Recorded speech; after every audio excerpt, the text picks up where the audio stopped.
To learn the good, the bad, and the reality of the nomadic lifestyle, click the subscribe button so you don't miss anything. Click the bell notification. Came down here to show you a river in the desert. As you know, I am in Utah in the desert. Look at all this greenery. From up here, which is where I came from, you can see a river back here. But when you get down here, you can't get down to it because of all the weeds and the bushes. And I'm not going to walk through that because I've already seen a rattlesnake skin. So I know they're around here. It's disappointing because you get one hiking adventure a day in this hot weather.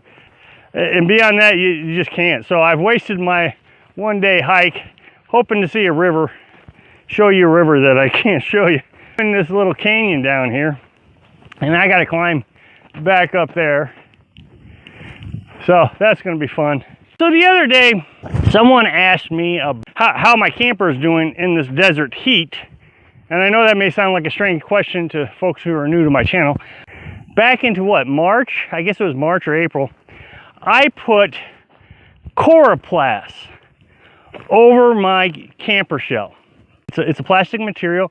They make yard signs out of it, like election yard signs. Our camper is a homemade camper. We built it as an emergency as a result of our pop-up camper fire over 1.5 years ago now. And we used materials that we thought would do okay, but it just didn't survive the winter. We used Luan, staples, and then a roof sealant. But the roof sealant broke loose throughout the winter. So we put this coroplast on it. And a lot of people really thought that the coroplast just would not survive in the desert because of the UV rays. But quite honestly, I mean, the website specifically says UV resistant or UV proof, whatever. I mean, it's a perfect material. It's waterproof. It's like siding. So we've really been happy with it. And I've never been happier with the camper. I mean, we lived in it a year before we put the coroplast on it, and always had concerns that it would leak and different things. But with the coroplast, we just haven't had any problems. Which got me to thinking about our adventure and how I felt even 6 months ago. Back then, I'd said, you know, one of the reasons we haven't come out west is we weren't really finished with our test run. Although we'd been out here for 2 years when I made that statement. So we were trying to stay close to friends and family. In case something went wrong, we could just, you know, go back. So coming out west, you know, is really far away from anybody that, you know, from home base. So the first year we were living in the pop-up camper, and we really didn't go very far at all. I mean, we went to Virginia, South Carolina, and Florida. Well, my mom lives in Missouri, my dad lives in Florida, and I have family in Virginia. So I was close by to someone in case something went wrong. But after 2 years of really figuring out all the aspects of this lifestyle, we were ready. We were ready to come out west and be by ourselves and not have to worry about being by home base. We knew how to handle any situation at this point. We learned how to fix things that are broke. Yeah, with the coroplast now, for example, if something happens to the coroplast, it is no big deal. We can buy a sheet of it for 20 bucks, and you can cut it with a knife. So I don't need power saws. I can just nail it back up, silicone it, and be done, and just throw away the piece that went bad.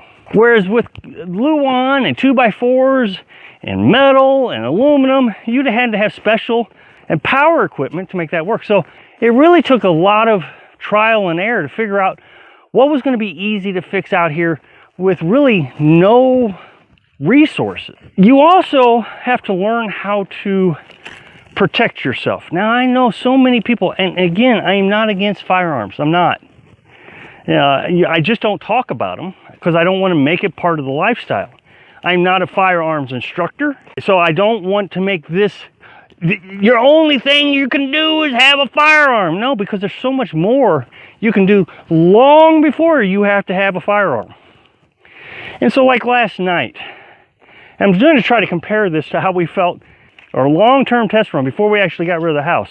When we left, we spent about a month traveling, and we went to Florida and back to Missouri in our little pop-up camper. as our long trial run. And the very first place we stopped was way back in the hill in Georgia. And we really was enjoying ourselves and having a great time being by ourselves. Well, that night, we're sleeping in our pop-up camper. And the truck pulls up and shines their lights in our camper. And Carolyn was so terrified that she woke me up. Now, you gotta understand, Carolyn, she can sleep through pretty much anything. So, I mean, you're always on edge when you're first starting out this lifestyle. Well, last night, I was actually kind of frightened myself. After 2 years of doing this lifestyle, a truck come down to our spot, backed into a little cubby hole, crossed away from us, and basically was shining his lights at our truck. And of course, you know, you think, what is going on? Now, I know a lot of people in the comment section says, oh, what you need to do is go out there and confront them.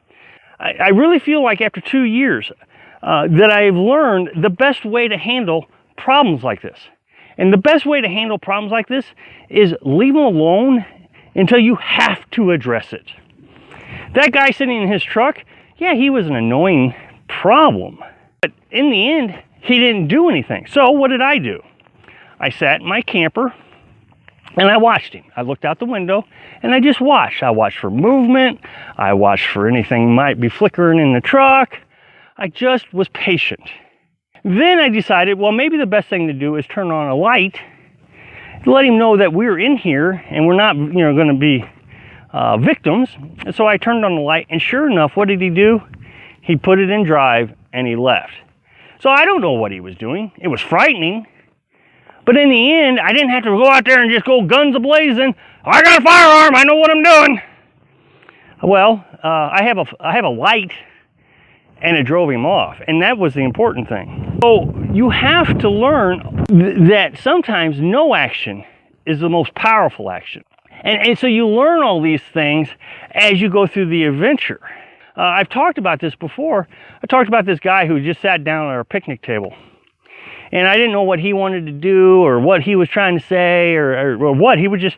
And so when I walked out of the camper, I looked at him and said hi. He said hi.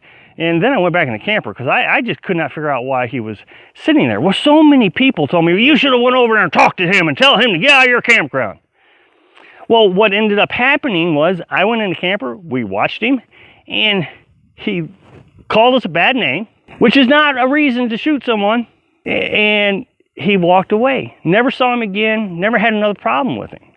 So once again, by not addressing the issue, I really feel like I addressed the issue. And it's become a real effective tool. I feel like they're trying to intimidate you when they come out here and they want you to, you know, sit at the picnic table and they want you to come talk to them.